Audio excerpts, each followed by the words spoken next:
And is it normal when you see a storm continuing to make landfall in other islands? Does it usually become stronger or does it weaken as it hits different places? It really depends. Oftentimes, some of these Caribbean mountains can have elevated terrain, hills and mountains that can weaken the storm or tear it down some. The water temperatures are not a problem with this storm. They're certainly warm enough to continue strengthening. So our only real hope is that we can get some of that wind shear to knock back the storm a little bit in terms of intensity.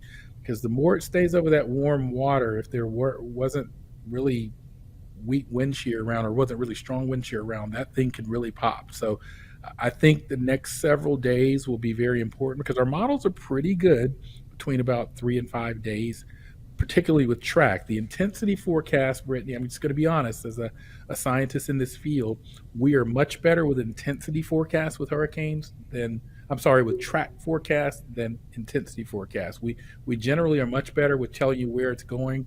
There are often oscillations in terms of intensity because that intensity is often governed by things happening inside the hurricane that we can't always measure.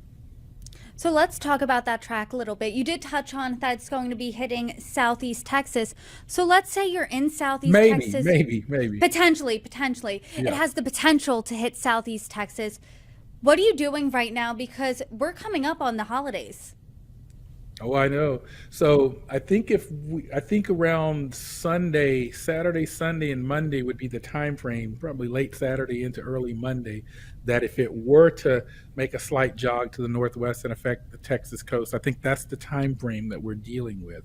Again, I think the next day or so are critical. I think by late Wednesday, early Thursday, I'm going to have a better idea of whether Texas is going to be in play or it's going to stay in northern Mexico. I think some of our best models are hinting at both, and that's just the challenge of models. We have different models with different assumptions and different physics in them, but typically within about 4 to 5 days, they start to converge. So I think that we will have a much better idea. But right now, let me emphasize, places like Brownsville and Corpus Christi are certainly very much in play. And if you're living in those places, you should be paying close attention, perhaps already thinking about plans.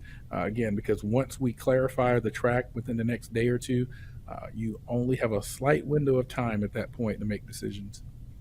You indicated yesterday, Dr. Shepard, that we should brace ourselves for an active hurricane season. I know you said there's something on your radar after Beryl. Can you talk about that? Has that developed since yesterday? Well, I think that one that's after Beryl, we're still keeping an eye on, but I don't think that that storm is going to develop into anything like it initially looked like. And part of the reason may be because of Hurricane Beryl. One of the things that these hurricanes do is they churn up cold water. And if there's a storm coming behind that initial storm, that cold water may be sort of, kind of tamp down the potential development or intensity of the next storm. And so, couple that with increasing wind shear, I am not as concerned about that second storm as I was perhaps 3 days ago when you told me. But I think right now all eyes are on Beryl. But I want to emphasize, and a lot of people may have missed this, there was actually a sea storm that made landfall in Central America, Mexico, a few days ago. So we are already up to what would be the D storm, and we're not even into 4th of July yet. So this is a bad omen for the hurricane season, which we have been projecting for a month. I've written in Forbes several months ago warning that this was going to be an active hurricane season, and so far it's unfortunately hyper active. And we usually see the bigger storms later in the season. Do you think we're still going to see those later in the season, or did everything just Sure. move up by a month? No. We're no. That's what's so concerning. I mean, August, September, and October.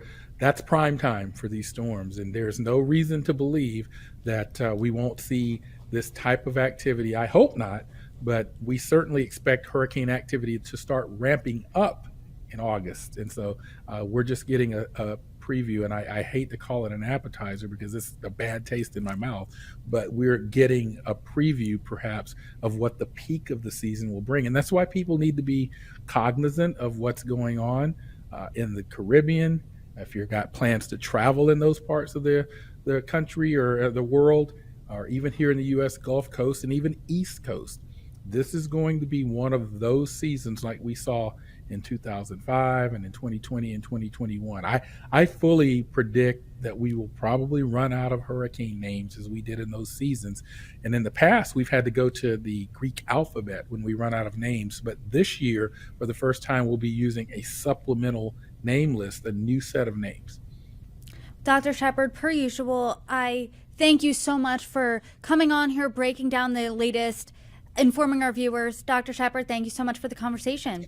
Thank you so much. And everyone, please stay safe.